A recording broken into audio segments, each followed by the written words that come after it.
master spécialisé avec un nouvel intitulé, parce qu'on va voir que c'est la nouvelle version d'un master qui est historique, qui s'appelle Management Technologique Innovation. Donc, en l'occurrence, et pour intégrer justement l'importance pour nous du côté responsable et durable, qui s'intitule à partir de la rentrée prochaine, Management Technologique et Innovation Responsable.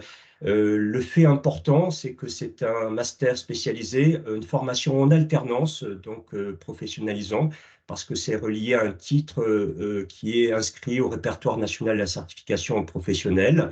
Et le sous-titre, on va dire, hein, c'est devoir former un peu le manager de demain, ou plutôt l'innovateur de demain, qui doit bien sûr avoir cette vision stratégique et surtout être responsable, parce que les innovations, selon nous, doivent être de plus en plus responsables.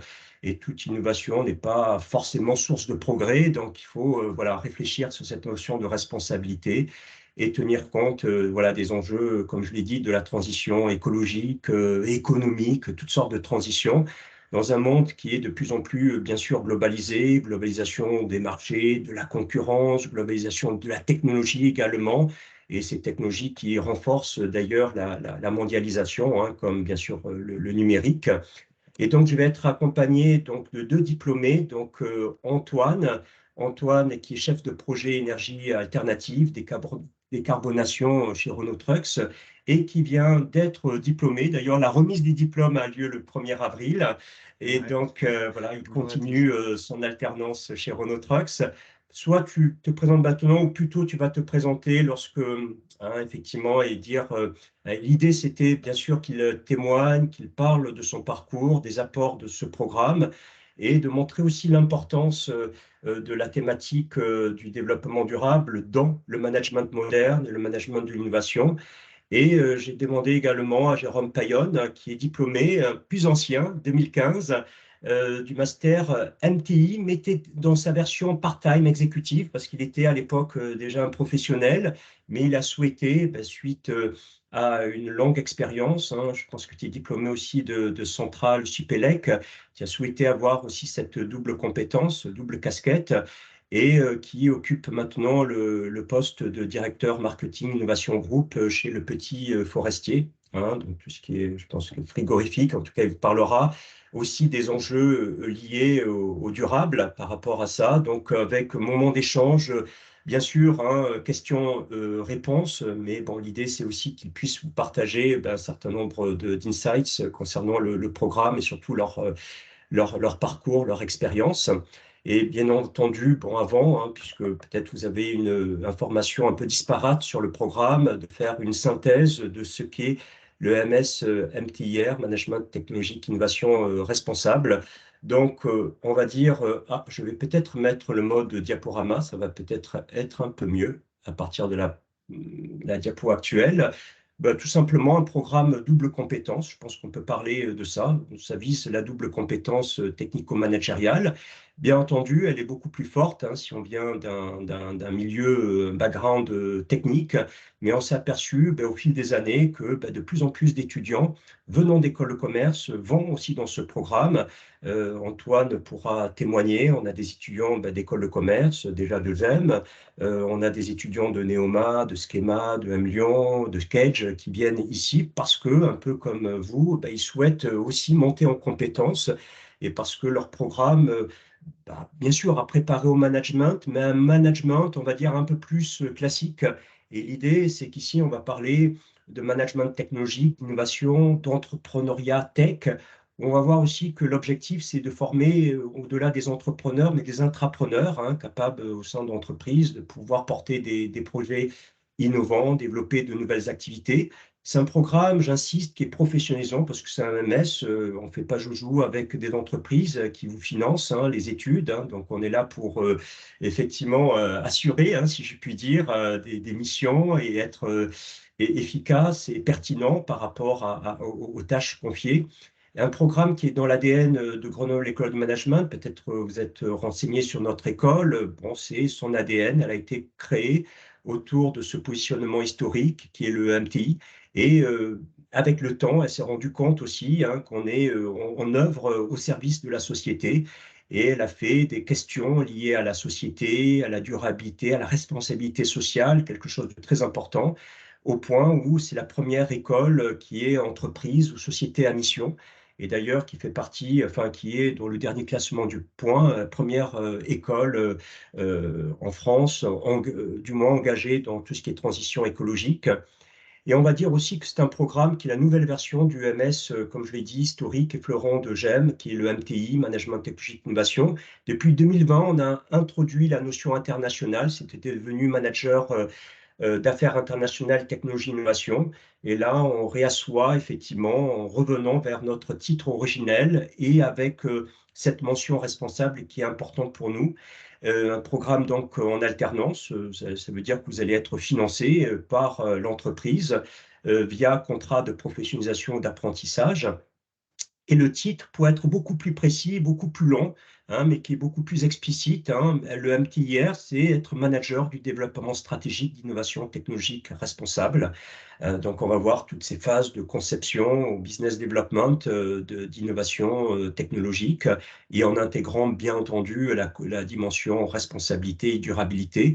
Et donc, le diplôme, bien entendu, master spécialisé, qui est un label conférence grandes écoles Bac+6, ainsi que le titre RNCP de niveau européen 7, qui correspond à un master Bac+5. Et avec, je pense que ça peut être important pour vous, hein, selon votre localisation, deux campus au choix de localisation, soit Grenoble, soit Paris, en fonction, on va dire, du lieu de l'apprentissage, de l'alternance, hein, justement pour avoir une même unité de lieu, d'études, de vie, et ainsi de suite. Donc, tout pour moi peut être résumé autour de ce schéma suivant, ou pour certains, ça va être que vous êtes présenté, hein, vous êtes plutôt hop, ingénieur, dernière année, orientation technologique, vous êtes plutôt à l'aise avec ça, mais vous vous rendez compte que finalement, la technologie, bon, c'est un peu frustrant, c'est pas une fin en soi, hein. L'idée, c'est aussi de développer cette orientation business, de voir comment on peut créer de la valeur à partir de l'innovation et de la technologie quelque part, hein. Donc, on va voir que pour aller de l'un à l'autre, pour que cette orientation business soit plus prégnante, il faut bien évidemment acquérir des compétences et un savoir-faire en matière de MTI, hein, management justement de la technologie et de l'innovation. Et parfois, ça va être l'inverse, où on a une orientation business, mais on a l'impression que ben, finalement, pour pouvoir innover, croître, développer des leviers de croissance, développer de nouveaux marchés et produits, il va falloir aussi travailler, interfacer avec la R&D, avec la technologie. Donc, ben, de l'un à l'autre, il y a un fossé. Et donc, on va dire que l'innovation, hein, ça va être d'aller de l'un à l'autre, quelque part, vers la création de valeur. On s'est rendu compte au fil du temps que le MTI, oui, hein, c'est bien sûr, mais il va falloir aussi adjoindre une dimension internationale et interculturelle. Et je pense que ben, les intervenants, que ce soit Antoine, Jérôme, ne vont pas me contredire. Et d'ailleurs, dans leur mission, hein, vous verrez qu'il y a une forte volée internationale. Et ensuite, on s'est rendu compte, bien sûr que ça a été intégré, mais il fallait l'affirmer, que de plus en plus, la durabilité, la responsabilité, c'est quelque chose de très important dans la stratégie des entreprises, dans la politique d'innovation. D'ailleurs, maintenant, il faut développer des innovations qui sont plus responsables quelque part. Et ça concerne tous les secteurs d'activité, toutes les entreprises, connues, non connues, hein. Maintenant, ça fait partie d'une nécessité. Donc, ce n'est pas de l'entrepreneuriat et du management de l'innovation générique, mais on va dire très aspecté aux besoins, on va dire, des entreprises et pour faire face aux défis contemporains.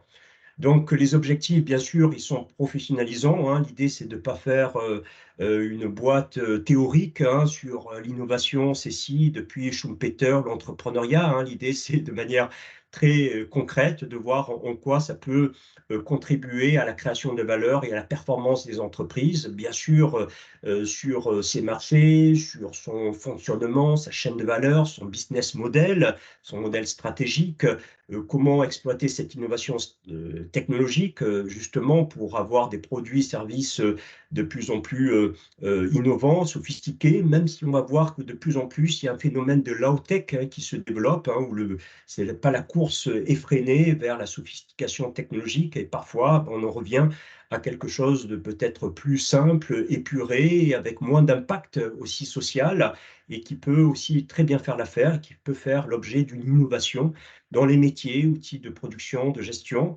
et surtout maîtriser des outils, hein. C'est toute une boîte à outils du marketing, management de l'innovation. Si vous les avez, bon, vous pouvez passer le chemin, mais si ça demeure encore une énigme, un mystère, le tech entrepreneuriat, le pilotage de projets innovants, surtout dans un contexte international et interculturel, le business développement technologique et international, et surtout avec ces aspects nouveaux où il va falloir parler un autre langage de protocole GACG, de reporting ESG, de sobriété numérique, de régénération et ainsi de suite, de matrice de ceci ou de cela, de matérialité.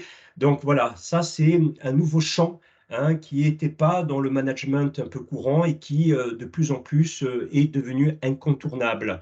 Donc l'idée, c'est aussi de monter en puissance, en compétence, de manière à avoir des missions, on va dire, transverses, parce qu'on va voir que l'innovation, ce n'est pas lié à la R&D ou rien qu'au marketing, mais c'est d'être en liaison, en interfaçage entre différentes fonctions au sein de l'entreprise, voire au-delà de l'entreprise avec des partenariats, hein, puisque l'entreprise est de plus en plus dans un écosystème d'affaires, hein, bien évidemment, avec des missions stratégiques orientées innovation et avec cette dimension internationale, il va falloir être pertinent.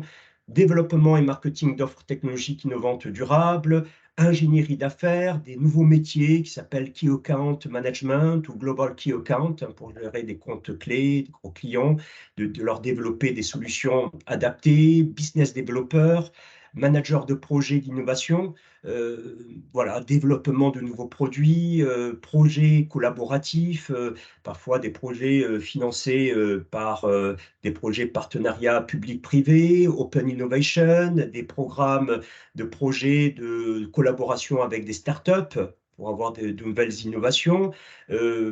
Beaucoup d'étudiants ou de diplômés évoluent aussi dans le domaine du conseil, l'accompagnement d'entreprises, dans la stratégie, l'innovation, la transformation digitale.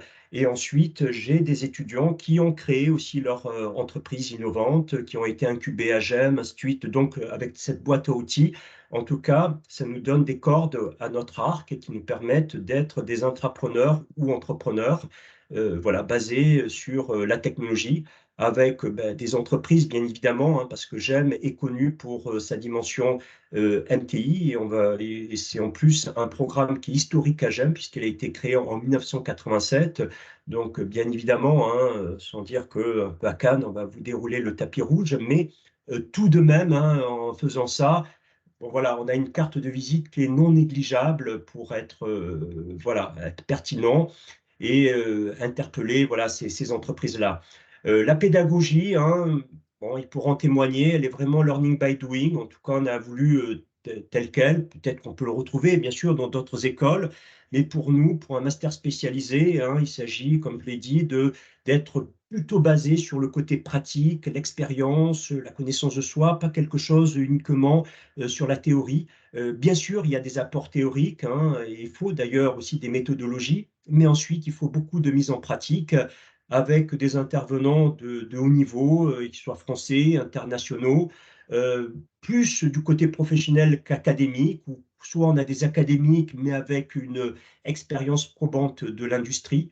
Il y a de témoignages aussi d'anciens, des acteurs de l'innovation, hein, qui viennent aussi raconter aussi leur histoire, leur métier, ce qu'ils font, hein, ce qui permettent aussi de comprendre aussi les différents métiers, hein. Il n'y a pas un seul métier unique lié à ça, avec des visites de sites et surtout qu'on réhabilite l'an prochain. Bon, je l'ai mis en gras, le voyage d'études, hein, qui va permettre, bien évidemment, cette immersion internationale, qui va permettre de benchmarker des écosystèmes d'innovation en France et aussi à l'étranger pour pouvoir faire une étude comparative.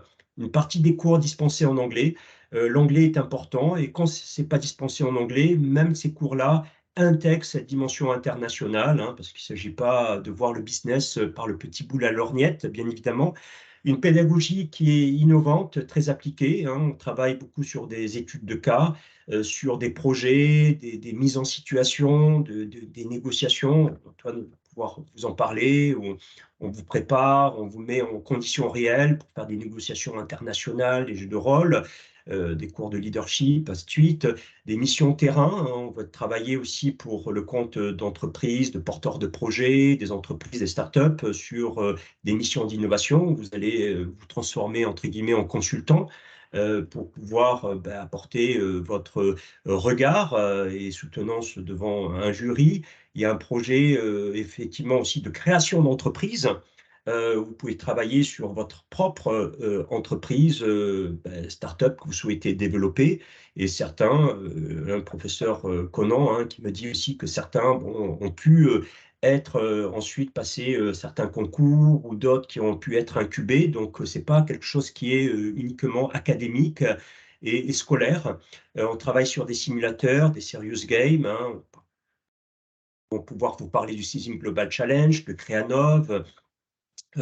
Et ensuite, on va introduire EcoGreen et surtout ST101, hein, qui est voilà, l'innovation pédagogique de GEM, hein. GEM a investi énormément pour créer une expérience d'immersion. Voilà, en 3D avec, je dirais, du web XR pour essayer effectivement de comprendre un peu tous les enjeux, enfin tout le management lié de l'innovation avec cette dimension lié au développement durable, où on a travaillé pour ce cours avec 3 entreprises, Rossignol, Tessie, Wanda, et où on va même aider Rossignol à développer des produits, des skis qui sont en économie circulaire, cyclables à 80%. On va aider le PDG à réfléchir, à inventer des business models disruptifs pour les nouveaux produits et services futurs de la société, hein, en incluant les enjeux voilà, liés à la transition, ainsi de suite. Et surtout, bon, je pense que c'est important, hein, on a eu une période de vache maigre. Malheureusement, Antoine n'a pas pu y aller parce qu'il y avait encore des restrictions sanitaires, mais comme tout est levé, on va pouvoir reprendre donc le voyage d'études d'une semaine à l'étranger. Où la dernière fois, on a été, c'était en 2019, en 2020, on devait aller en Chine, justement, c'est là qu'a eu lieu la pandémie. La dernière fois, c'était à Taipei, à Taïwan, et c'était voilà, quelque chose où on a pu visiter tous des clusters technologiques, et on a été même reçu par des grandes entreprises comme Quanta, qui fournissent effectivement pour Apple et ainsi de suite dans le monde. On a même été reçu par, je dirais, la mairie. Et on a même fait on a été même dans les journaux, hein. Donc là, j'avais un peu plus de cheveux à l'époque, hein. Maintenant, j'ai changé un peu la coupe. 3 grands blocs de compétences du référentiel de compétences avec ce nouveau titre RNCP, manager du développement stratégique d'innovation technologique responsable. Le premier, c'est conception d'une stratégie de développement. Deuxième, valorisation et commercialisation, pilotage du déploiement. Et si on voit l'opérationnalisation, vous pouvez accéder sur Internet à toute l'opérationnalisation. Hein. Vous verrez qu'il y a effectivement la dimension internationale et interculturelle.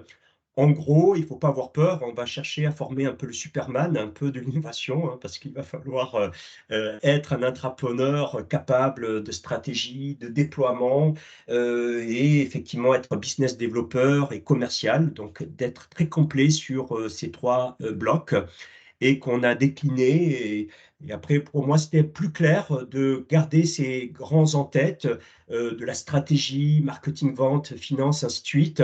Mais vous verrez qu'il y a effectivement énormément de cours qui opérationnalisent chaque aspect du management technologique innovation, bien sûr, de la stratégie, des outils, bien sûr, analytiques de prise de décision et de diagnostic, la stratégie internationale, effectivement, de l'appliquer à travers aussi des serious games, des cours d'intelligence économique et technologique que je crée à partir de l'année prochaine pour renforcer ce pôle-là, des stratégies techno-entrepreneuriales, transformation digitale, des cours de marketing, mais comme la plupart vont être en marketing B2B, eh ben, voilà, d'avoir des cours aussi un peu plus spécifiques de marketing B2B et aussi de marketing de l'innovation, qui sont aussi différents, de voir comment on peut trouver des marchés, créer des marchés, des domaines applicatifs à partir de nos technologies, marketing digital, vente technologique complexe et Global Key Account, qui est également un cours qu'on renforce aussi l'an prochain,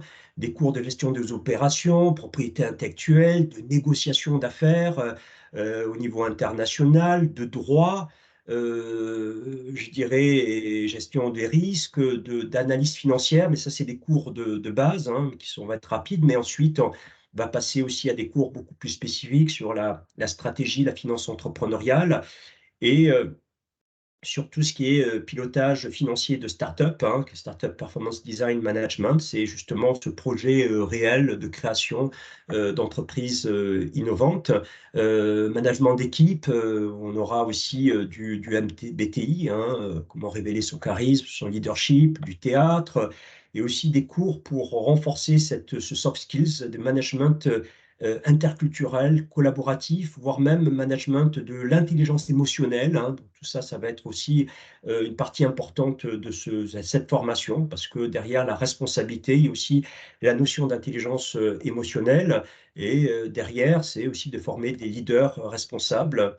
Et ensuite, lié à ça, bon, on a voulu mettre un peu cette partie sur l'entrepreneuriat social, management d'équipe, conduite du changement, des cours de design informationnel, des cours d'éco-conception, innovation. On va mettre justement notre innovation pédagogique, le ST, ça veut dire Sustainability Transition 101. Donc, bon, vous allez comprendre pourquoi. Mission conseil, projet techno-innovation, design thinking, le voyage études à l'étranger, le management de la créativité et de l'innovation et le cours de développement de nouveaux produits. Donc voilà, ça va être un programme global.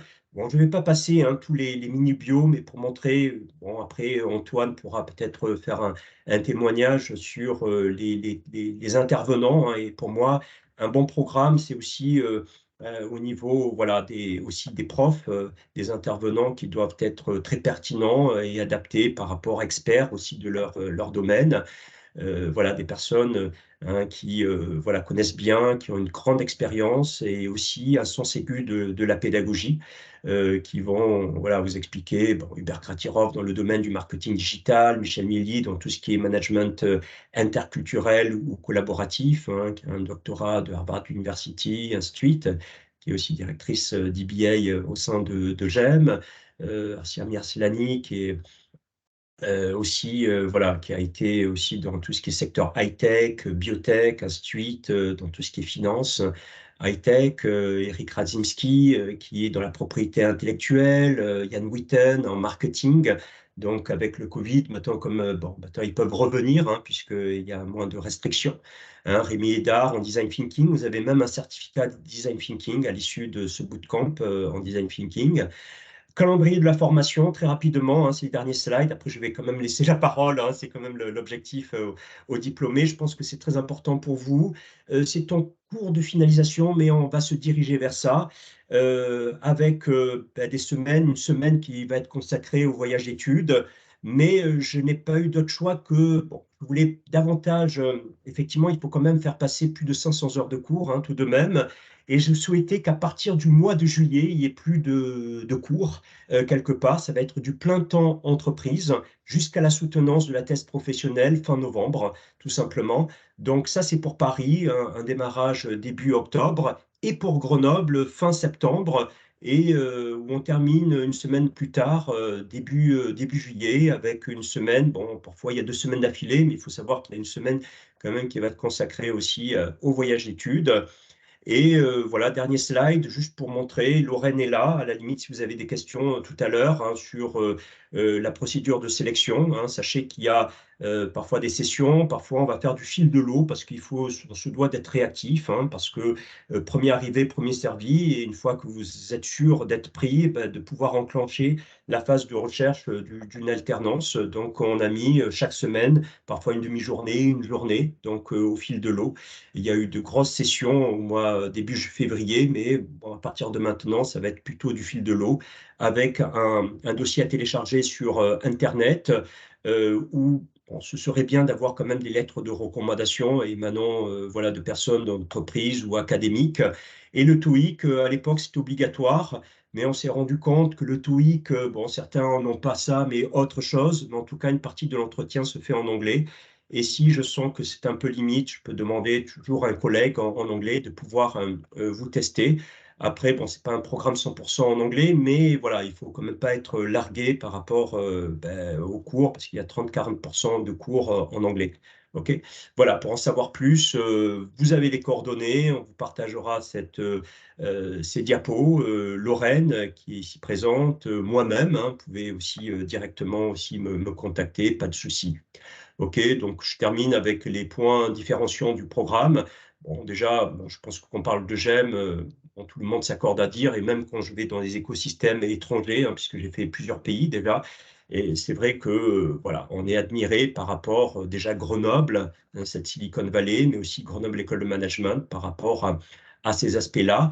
Mais en plus de ça, elle a adjoint un 3e ADN qui est effectivement, on dit Business Lab for Society, avec toutes ces chaires. Il faut savoir qu'il y a la chaire territoire en transition, la chaire paix économique, femmes, renouveau économique, énergie for society, ainsi de suite. Bon, c'est pas quelque chose de greenwashing, on fait ça juste pour faire beau, mais tout simplement parce que ça reflète nos valeurs. Et d'ailleurs, bon, on a été aussi classé première dans les écoles les plus engagées.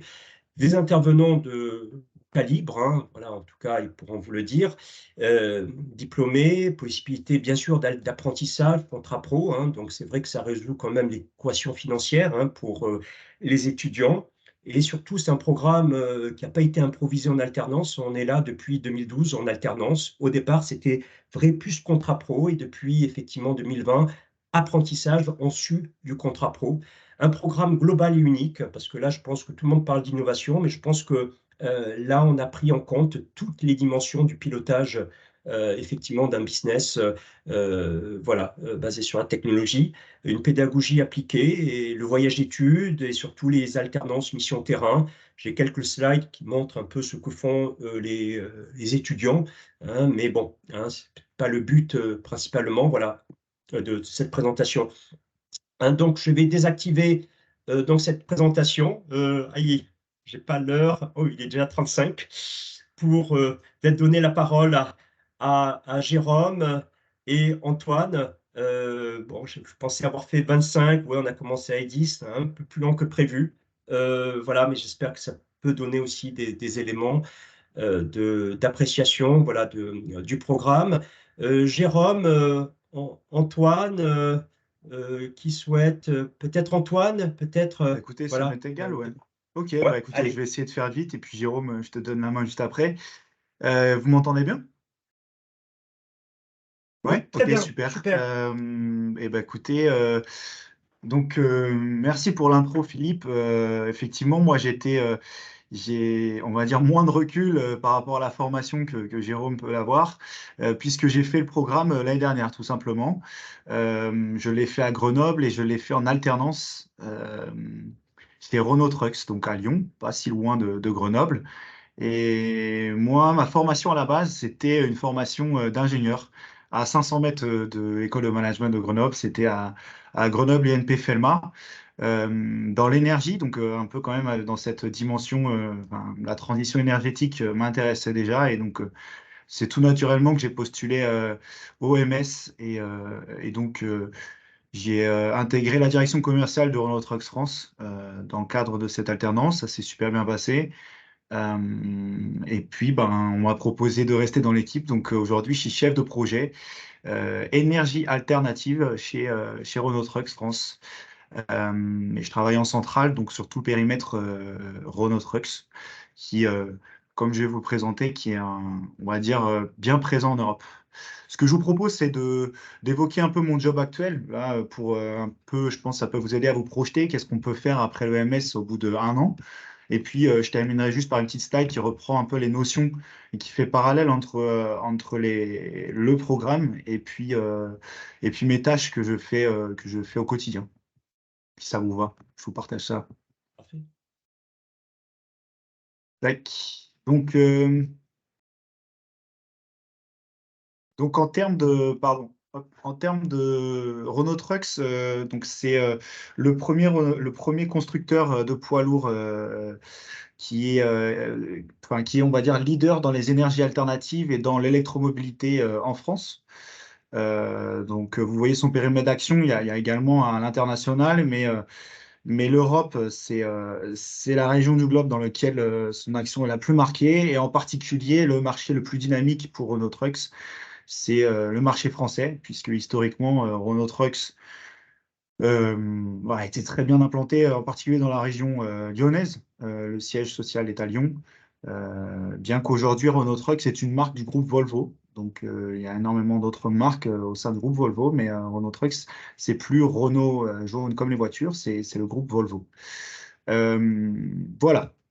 Donc, en termes de rayon d'action, la stratégie d'entreprise sur laquelle je travaille, elle est appliquée dans toute l'Europe.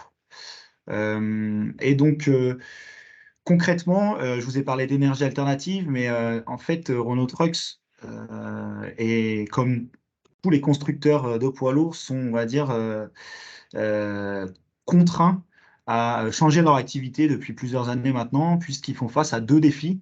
L'un est celui de la qualité de l'air, avec des réglementations sur la pollution dans les centres urbains. Vous le voyez très bien avec les zones faibles émissions, par exemple, en France. Et le deuxième gros défi, je vais mettre le laser, c'est celui du réchauffement climatique, donc qui s'intègre complètement dans cette notion de sustainability que tu disais, Philippe, puisqu'aujourd'hui, Renault Trucks s'est engagé à diminuer ses émissions de Mm. CO2 de 15% en 2025, en ayant tracé, en fait, en 2019, on a fait un état des lieux de nos émissions.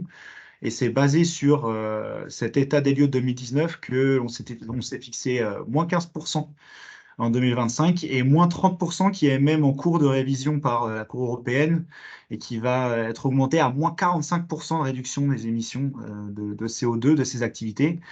Aujourd'hui, Renault Trucks, rien qu'en France, hein, on parle de environ 15 000 véhicules vendus par an. Donc, ça, naturellement, c'est pas uniquement une notion comportementale, mais c'est une innovation technologique et c'est des nouveaux produits qui doivent être mis sur le marché. Et donc, concrètement, moi, je travaille à promouvoir ces énergies alternatives. Quand je dis énergie alternative, c'est tout sauf le diesel, en fait. On n'a pas d'essence chez nous, mais tout sauf le diesel. Donc, ça peut être l'électrique, vous en entendez énormément parler, j'imagine. Ça peut être le gaz, ça peut être des carburants synthétiques, des biocarburants, etc. Je ne vais pas rentrer dans le détail, hein, ce n'est pas l'objet d'aujourd'hui.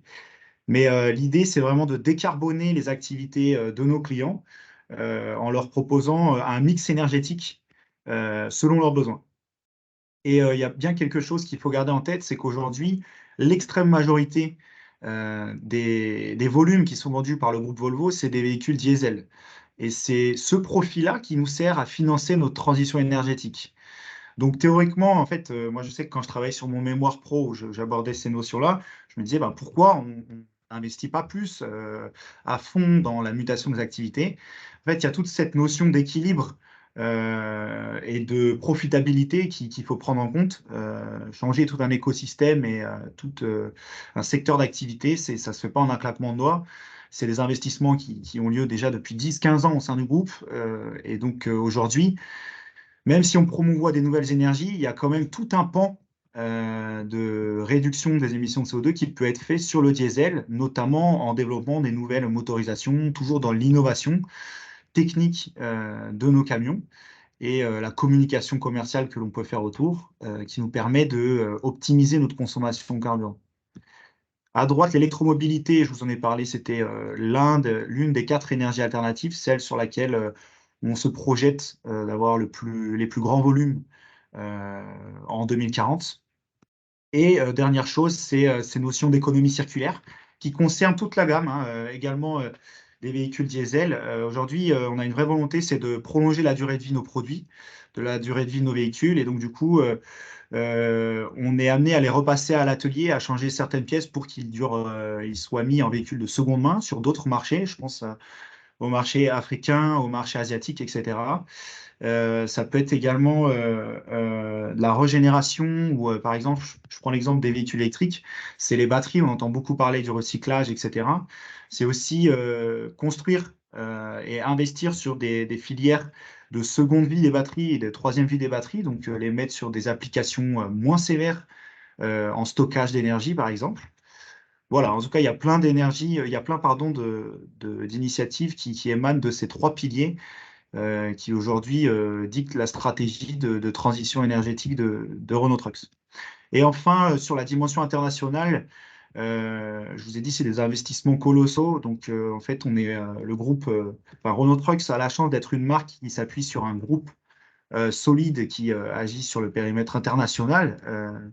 Et donc, du coup, il y a des capacités d'investissement qui sont énormes et qui sont massives. Et ce que l'on observe, c'est que finalement, il y a une coopétition, j'appelle ça, c'est que le groupe Volvo s'allie avec ses concurrents dans certains développements stratégiques pour avoir capitalisé sur une plus grande force de frappe au niveau investissement.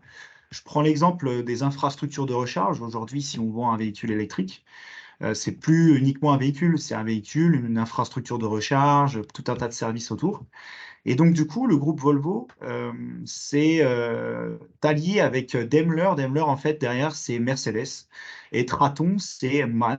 Donc, on va dire, ça représente cette alliance-là là, qui s'appelle Milence. Quatre des cinq principaux constructeurs de poids lourds européens et l'objectif de cette joint venture, c'est de développer 1500 points de recharge haute puissance sur les autoroutes en Europe. Donc voilà, il y a énormément de défis réglementaires et puis qui ont des mannes. Je pourrais vous citer des normes, enfin plein d'autres partenariats dans d'autres secteurs stratégiques, mais voilà, aujourd'hui, on est amené à développer un écosystème, pas uniquement marché par marché, enfin, de manière nationale, mais européenne, en fait, tout simplement. Et au niveau des notions, donc pour faire un petit parallèle avec le programme que j'ai suivi l'année dernière, moi aujourd'hui, je me positionne en management transverse, c'est-à-dire que on coordonne la montée en compétences de tous les garages de Renault Trucks en Europe sur ces énergies alternatives. Donc en fait, on est obligé de travailler sur des aspects de promotion marketing, sur des aspects opérationnels, sur des aspects financiers. Le gros levier aujourd'hui, hein, qui est le gros frein d'ailleurs, qui peut freiner nos clients au début, c'est les TCO. Alors, les TCO, c'est des coûts de détention de nos véhicules. Donc, il y a un gros enjeu stratégique, c'est comment arriver à avoir un TCO intéressant pour nos clients et comment arriver à avoir une offre qui soit rentable sur le long terme pour Renault Trucks. Après, il y a des notions de produits. Je parlais, alors moi, je faisais background d'ingénieur à la base, mais je suis toujours amené à quand même devoir répondre à des questions techniques, hein. Même si on est dans le commerce, ça fait mouche quand on sépare les produits, puis on ne peut pas tout simplement vendre un produit si on ne connaît pas techniquement un minimum. Dimension commerciale, évidemment, et dimension supply chain.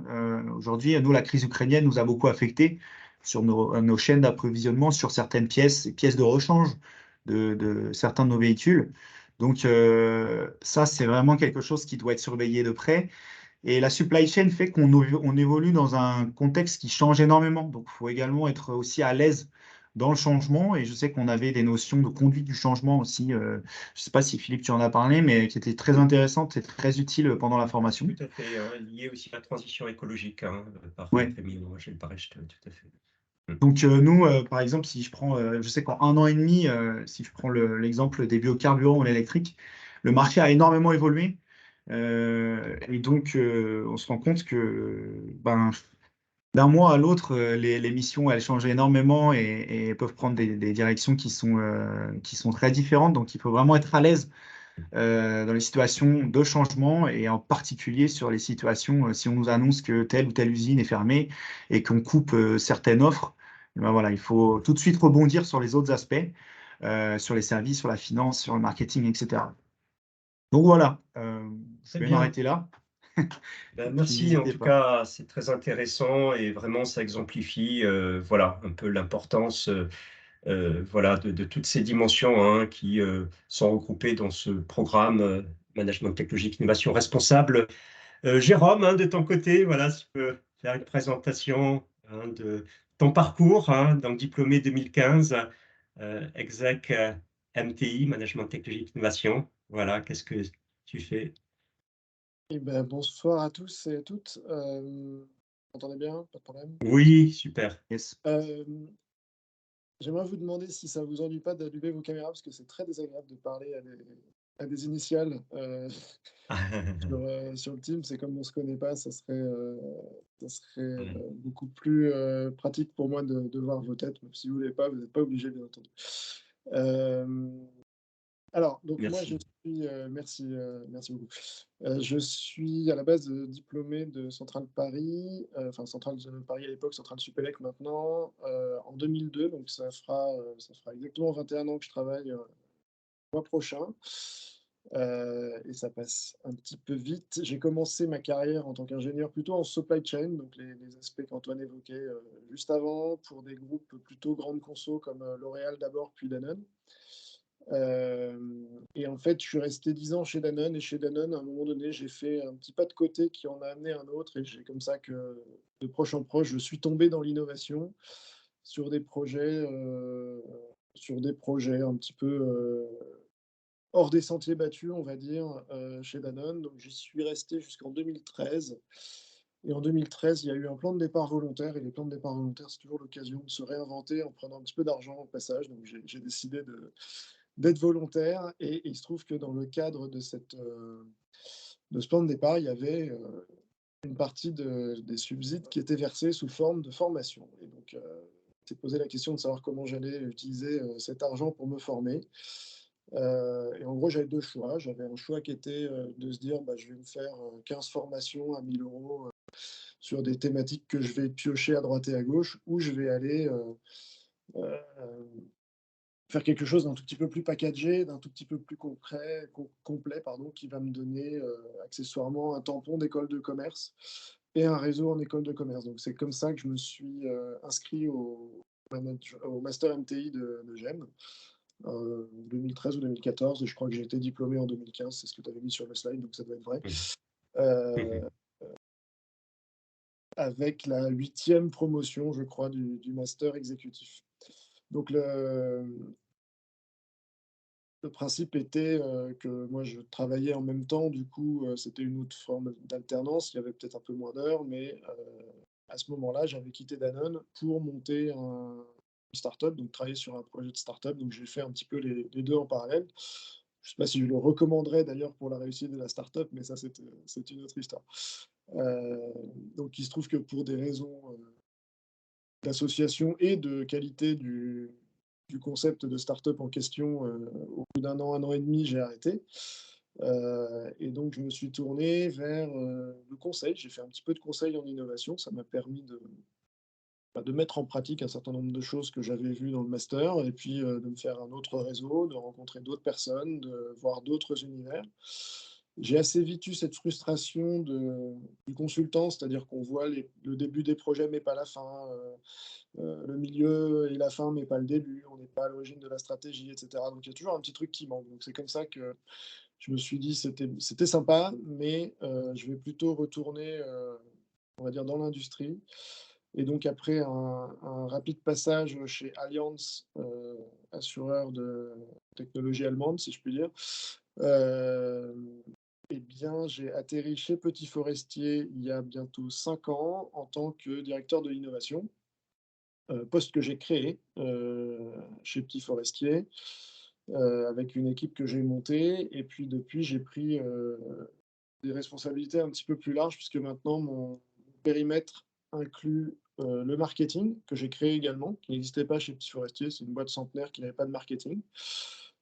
Inclut également de la communication, inclut, le pricing donc de nos offres et inclut la stratégie, qu'on appelle en interne la stratégie verdir, donc en gros toute notre stratégie de, heu, mise sur le marché d'offres, plus vertueuses, d'un point de vue environnemental et là, on va retomber, très exactement sur tout ce qu'Antoine a présenté, puisque d'ailleurs, Renault est un de nos fournisseurs, donc il y a pas de Connais bien. Ouais. il y a pas de surprise. Je vais juste essayer, parce que je suis sur mon iPad, donc j'ai pas l'habitude, mais, de vous partager mon écran pour vous me donner quelques,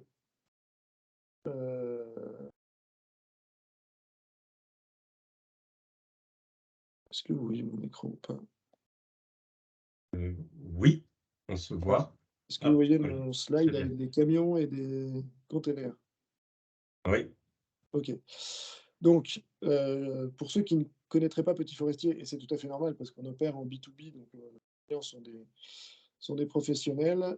On est un loueur de véhicules, donc normalement demain, vous allez voir partout des camions avec ce logo, parce qu'avant on ne nous connaît pas et après on fait: «Ah bah oui, c'était bien ça». Donc on opère trois grands types d'actifs, des camions, des containers et des meubles frigorifiques. Donc tous ont en commun d'être frigorifiques.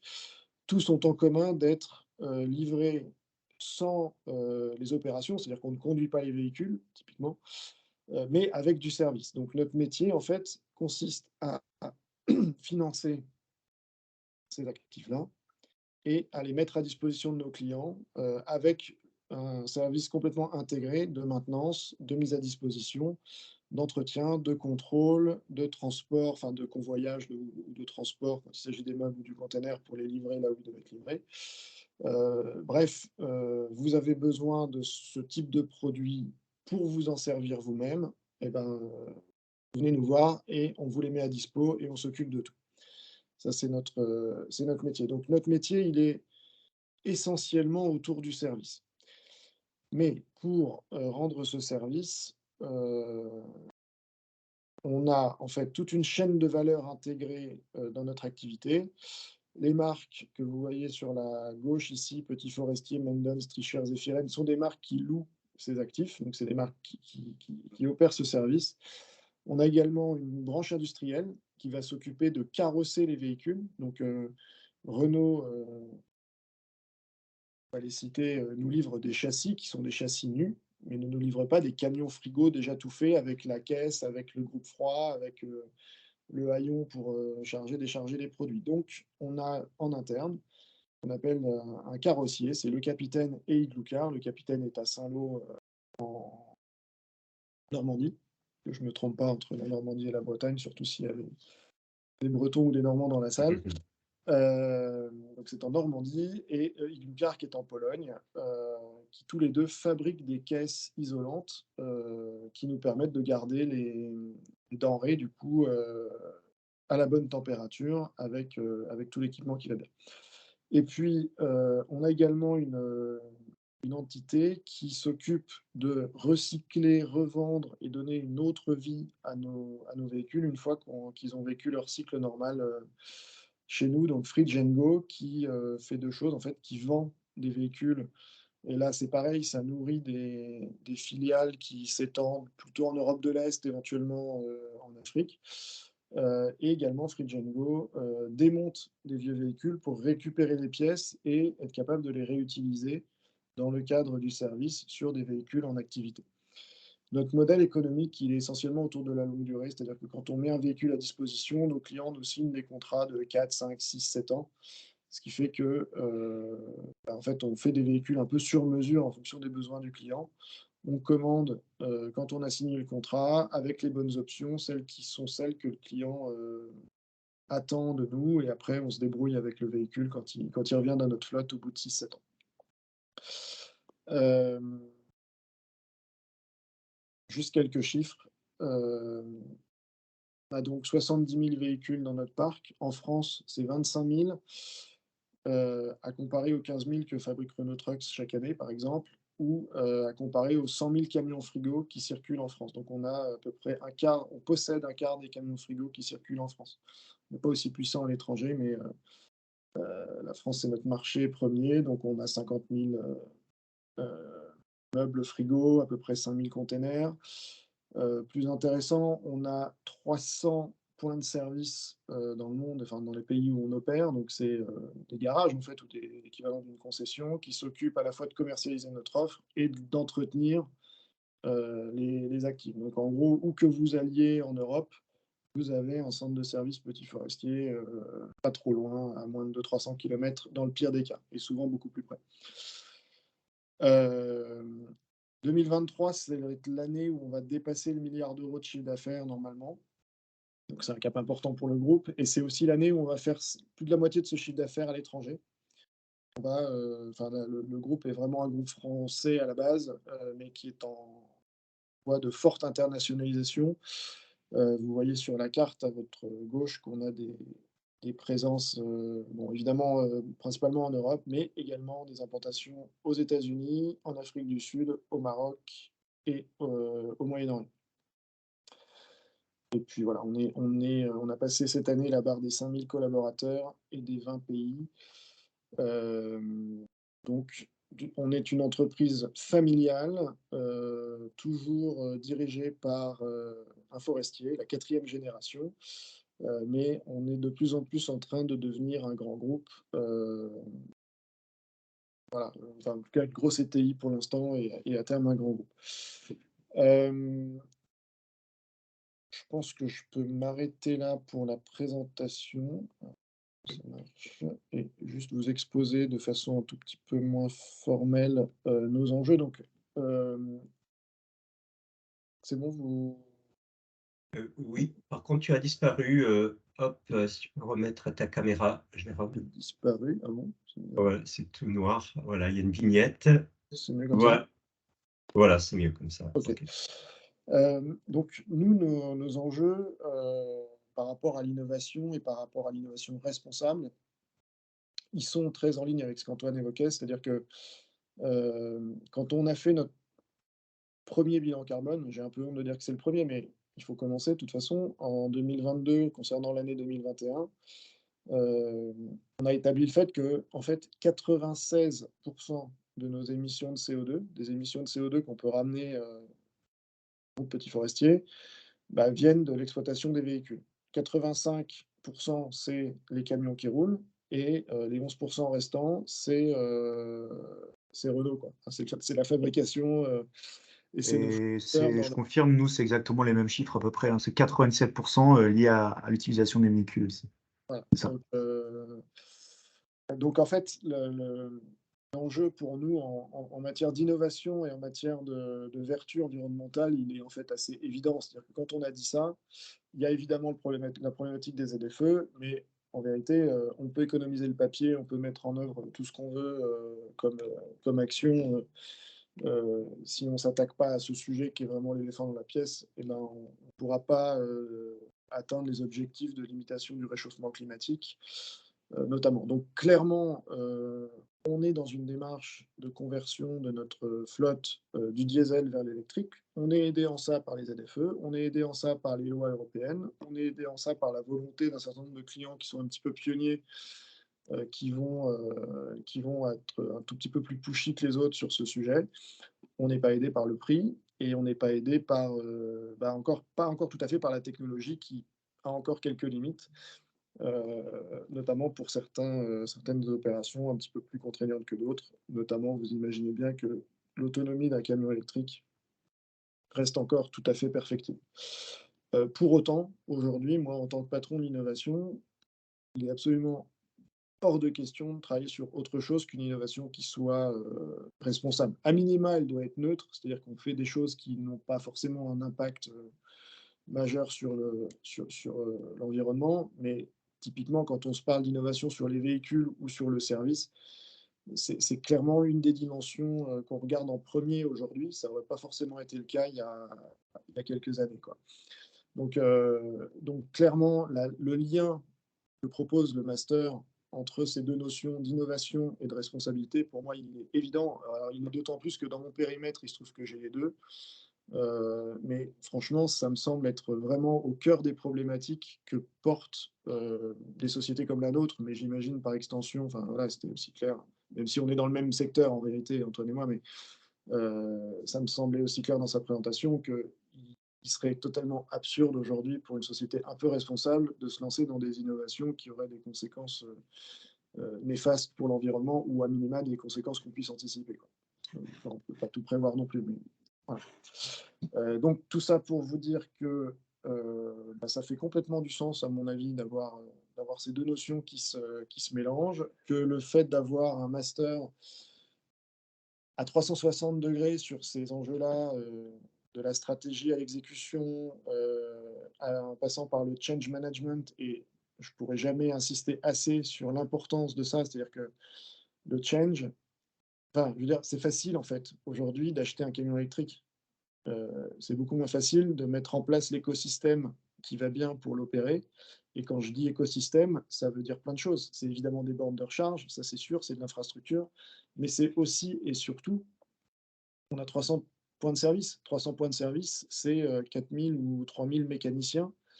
Et ben, sur 3 000 mécaniciens, aujourd'hui, on en a 50 ou 100 qui sont formés à, à ouvrir un camion électrique en toute sécurité, en étant sûr de ne pas se prendre une décharge mortelle, quoi. Et en fait, former 3 000 mécaniciens, bah, ça prend du temps. Et tant qu'on n'a pas, un minimum de gens, capables d'entretenir les véhicules, bah, on n'est pas capable de déployer à l'échelle des véhicules comme ça.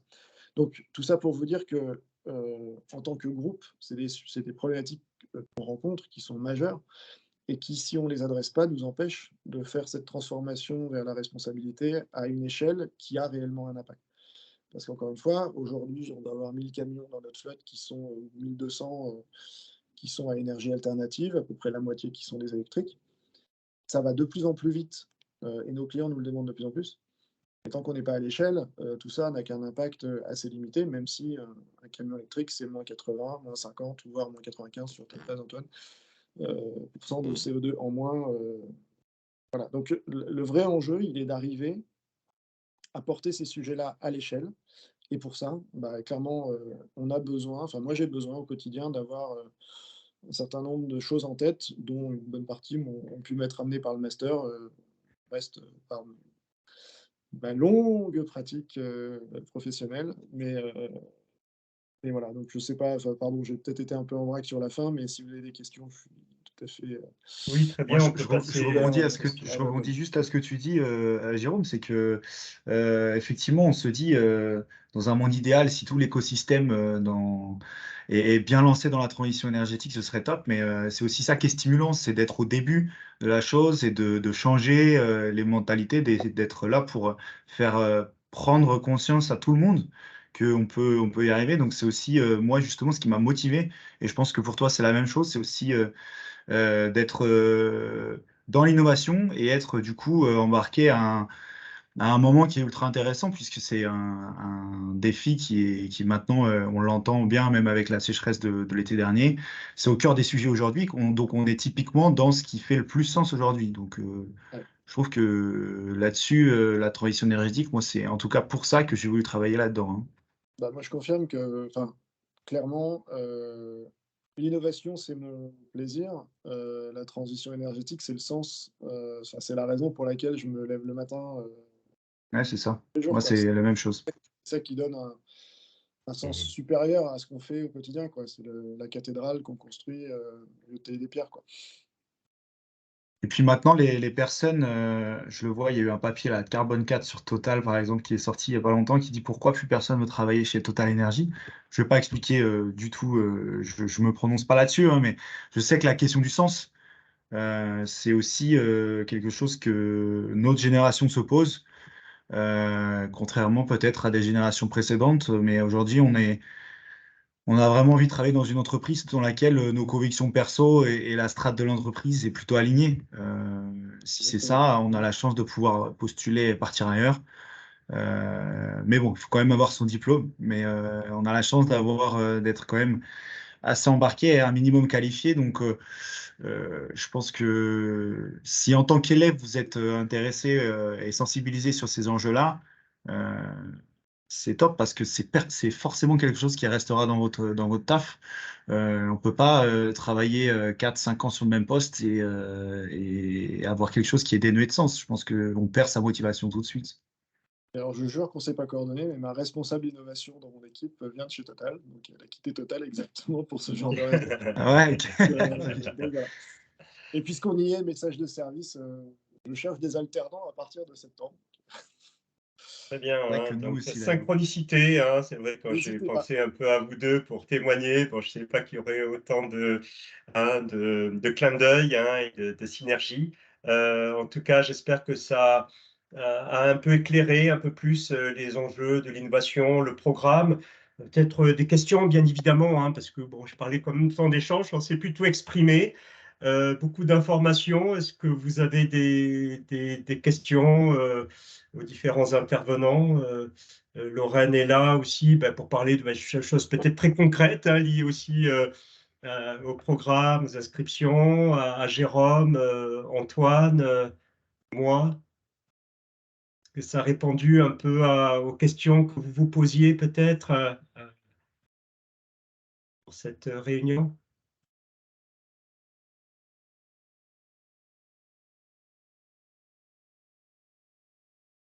Des questions? Je voyais que Grégoire, là, qui était hein, en tout cas très attentif à ce qui se disait. Donc, Oui, oui. oui. Moi, personnellement, je trouve, enfin, du coup, cette présentation a totalement répondu à la plupart de mes questions et surtout sur le contenu du programme et Oui. à quel point il est diversifié au niveau des cours et très complet.